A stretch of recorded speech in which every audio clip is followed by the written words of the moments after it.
Hey guys, Jill here again, and this is the HGUC Barzam from Zeta Gundam. So this kit looks weird, or the MS looks weird.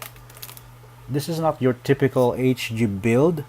The hip is directly connected to the chest, and the connection between the hip and the leg is quite different from regular HGs, and I will show that in the articulation later.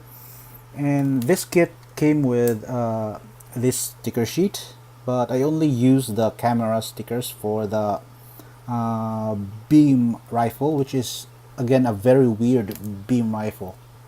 And for the colors, this kit is almost molded in the proper color, with only a bit of painting needed if you're not going to use the stickers, like the red here in the chest that's painted, but it has stickers provided. Red here in the leg, and the there's a gray part in the back of the head, which I painted, but there are stickers for this one. And I also painted the vents black and red, also the thrusters in the feet and at the backpack. And with those paint ups and some panel lines, this kit will look good out of the box. So for, let's see, accessories, the Barzam came with this weird beam rifle, which is not your average beam rifle. The handle moves, and this thing also moves. And you can mount this either just slot it into the hands like that, or you can unplug this and replace it with this long one, and you plug it into the hands, and you can also tab it here in the side of the shoulder.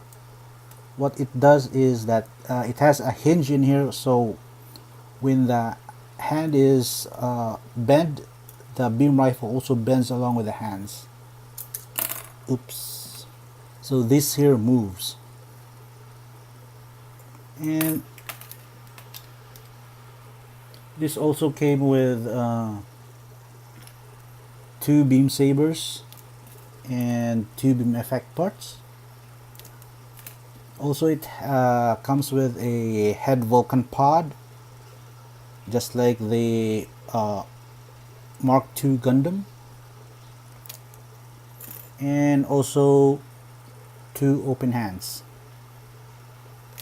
And one thing I forgot to mention that I don't like about this kit is that the head is way too narrow to the front, so I prefer the head Vulcans on when I display this kit, and it just snaps into the side of the head, and with that the head is now wider in the front and quite nice in the profile. And for articulation, the head is on a hinge down below and ball joint to the head, so it can move up that high until the head pops out, like so. Move down about that much, side to side. And the shoulder has a gimmick that it can pull out and move forwards and backwards, and it can also move to the side about this much, very high. And the shoulder armor is independent, so you can bend it about that much. The whole arm rotates, the usual rotation below the shoulder, two jointed elbow, and ball joint at the wrist. Now the torso is kind of unique. It doesn't have a waist unit, so it's very short in this area, and there is a ball joint, a peg to the front of the chest, and a hinge, so you can pull this down just like so. So we have a very unusual joint for the hip. The actual hinge is up in here in the leg, so you can do a very good split, but not all the way. And we have also here a joint that moves forwards and back, and also the chest moves side to side. And because this mobile suit doesn't have skirts, so the leg can kick up about that much and kick to the back about that much. Two joints on the knee, so it can bend about this much, which is very nice.